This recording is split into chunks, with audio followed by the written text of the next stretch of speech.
Hello, everyone. Happy Friday. It's Doug back with the start of your weekend. That's right. Friday Night Trivia with the Tualatin Public Library, bringing you 2 rounds of 8-question each trivia. As usual, I'm going to go ahead and read both sets of questions, 8 questions each, before I dive right into the answers. And I'm excited for this round in particular. This is subpar titles, English language movies that get odd overseas titles. So what I'm going to do is I'm going to read you the title of a film as it is translated into English in the country that it gets exported to. For example, number one, and I want the name of the movie, the original name in English. So for example, uh, in Italy, this Jim Carrey movie with a sci-fi element is called If You Leave Me, I Delete You. So what is that movie called in the United States, for example? All right, number two. I wonder if audiences in Buenos Aires were hopelessly devoted to this movie, which was called Vaseline when it was released in Argentina. Number three. Sofia Coppola won a Best Original Screenplay Oscar for this movie, which the French call Meetings and Failures in Meetings. A Sofia Coppola Oscar winner. Number four. I feel like China gives away the twist ending to this 1999 thriller by calling it He's a Ghost. A little on the nose, I think. He's a Ghost. Number five. Two friends get quite a surprise when they arrive at their boss's beach house in this 80s comedy, which Spain translated to This dead person is very alive. Also a little on the nose.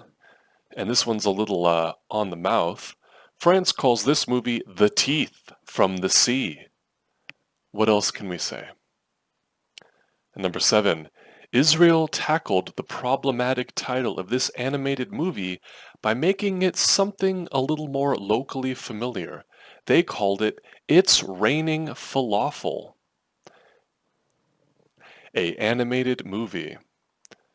Number eight, the Philippines identified the issue for Drew Barrymore's romantically challenged undercover reporter by calling this movie Because She's Ugly.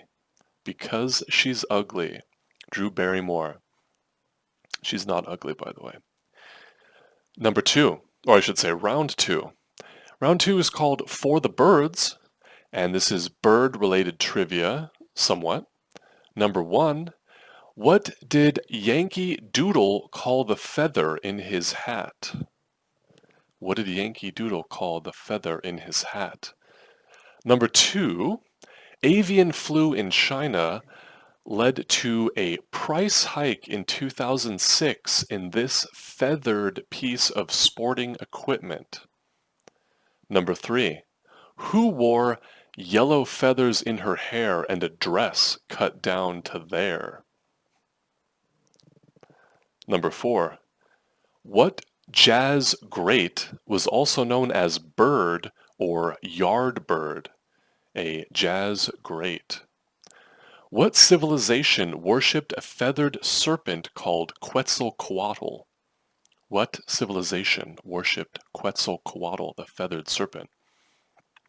Number six, what movie begins with a feather coming to rest in front of a Savannah, Georgia bus stop?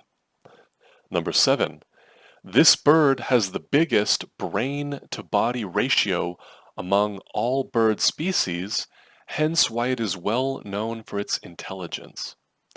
And number eight, final question of the night. Bird Rock is a seaside neighborhood within the larger community of La Jolla in what Southern Californian city? Okay, so there you have it. Those are your questions.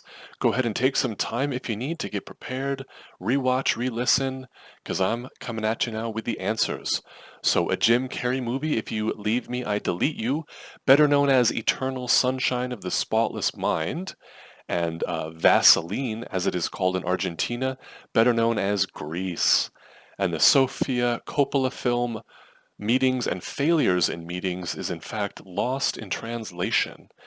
And China's He's a Ghost It's called The Sixth Sense. And number 5, this dead person is very alive. Weekend at Bernie's. And Teeth from the Sea, Jaws. It's Raining Falafel is cloudy with a chance of meatballs. Man, both sound good, falafel and meatballs. I need to move to that place. And Because She's Ugly, better known as Never Been Kissed. I always thought those films were so silly, as if someone just letting their hair down and taking off their glasses, and all of a sudden people didn't know they were secretly attractive all along. Round 2 for the birds. What did Yankee Doodle call the feather in his hat? Macaroni. And avian flu led to a price hike in shuttlecocks, aka badminton birdies with the feathers in them. And the woman who wore yellow feathers in her hair in a dress down to hair was Lola at the Copacabana. And Yardbird or Bird, Charlie Parker, the jazz great. And the civilization that worshipped Quetzalcoatl, the Aztecs. And the movie that begins with a feather resting at the Savannah, Georgia bus stop, Forrest Gump. And the biggest brain-to-body ratio among all birds, crow. The smallest has to be an emu, would be my guess, and they don't seem that smart. And Bird Rock is in La Jolla, which is in San Diego. Beautiful, by the way. I love San Diego. All right, and there you have it. I will be back tomorrow with 2 more rounds of trivia for you. Hope everyone is enjoying the cool, beautiful weather, and I will see you soon. Bye-bye.